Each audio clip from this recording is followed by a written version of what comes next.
Hey guys, tonight we begin with the brilliance of the Mongol Empire.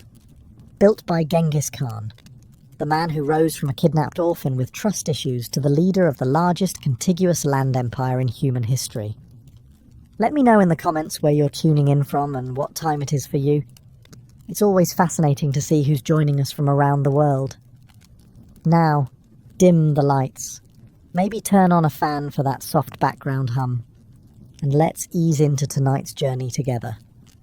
You've just woken up somewhere near the Onon River. You're wrapped in wool that smells like a damp yak. The sun hasn't risen, and neither has your sense of direction. There's frost on your boots, a thin layer of ice in your nose, and the sound of something snorting far too close to your head. It's your horse. Of course it is. He's your bedmate, your ride, your heating system, and occasionally your lunch. Personal space is not a concept here. He breathes heavily on you and steps on your coat while you try to stand. He does not apologize. Mongol horses never apologize. Your camp is already in motion. No one speaks. They just mount up and ride off like smoke. A boy with a bow the length of his body gallops past you, yawning. He looks about 10. His saddle is older than he is. He's been riding longer than you've been conscious. You tighten your sash, pack your gear, and climb onto your horse. There's no stirrup ceremony, no deep breath of gratitude, no breakfast. You chew dried meat while riding. If your jaw isn't strong, it will be by tomorrow. Assuming there is a tomorrow. The wind cuts sideways. It's not wind for decoration. It's the kind that flays the unprepared. You're riding into it at full gallop.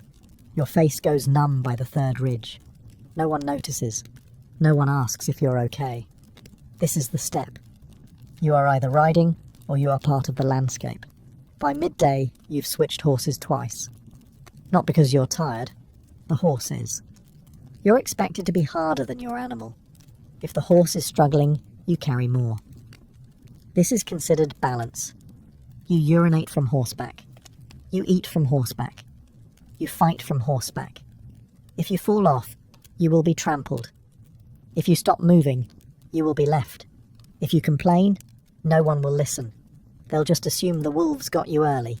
You ride because everyone rides. Because there are no roads, no destinations, only speed and survival. And because in the Mongol Empire, walking is for prisoners, and you are not a prisoner. Yet. You've survived the ride. You're not dead. That's good. But now you're hungry. Which is a shame, because breakfast here isn't a meal. It's a dare. Someone hands you a leather sack. It sloshes. That's your morning beverage. Fermented mare's milk. It's white, sour, slightly fizzy, and smells like what a saddle feels like after 3 weeks of riding through war zones. You drink it anyway, not because you want to, because that's what there is. It's called airag. It's technically alcoholic, but not the fun kind of alcohol, the kind that reminds you bacteria are real and they live in your throat now. Mongol children drink this. So do warriors. So do grandmothers. If it burns going down, that's how you know it's working. Food? There might be a hunk of dried mutton. Maybe. It's grey, shriveled, and so tough you could use it to risole your boots. You chew it for 20 minutes. It doesn't get smaller. It just becomes wetter. There's also some curd, a rock-hard, sun-dried dairy lump that could double as a projectile weapon. It tastes like sour dust, feels like gravel, and makes your teeth question their purpose. You consider crying, but your tears freeze before they fall. You sit on the ground because there are no tables, no chairs, no napkins, just wind, wool, and the distinct scent of someone boiling something with hooves in it. There are no forks, no spoons.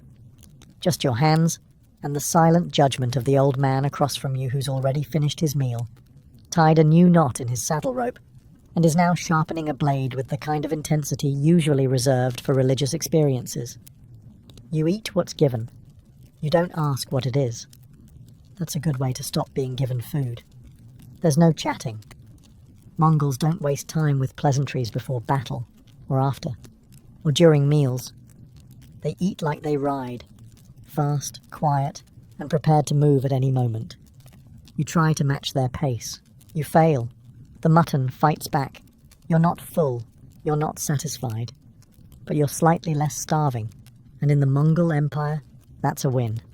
It's mid-morning now. The horses are sweating. So are you.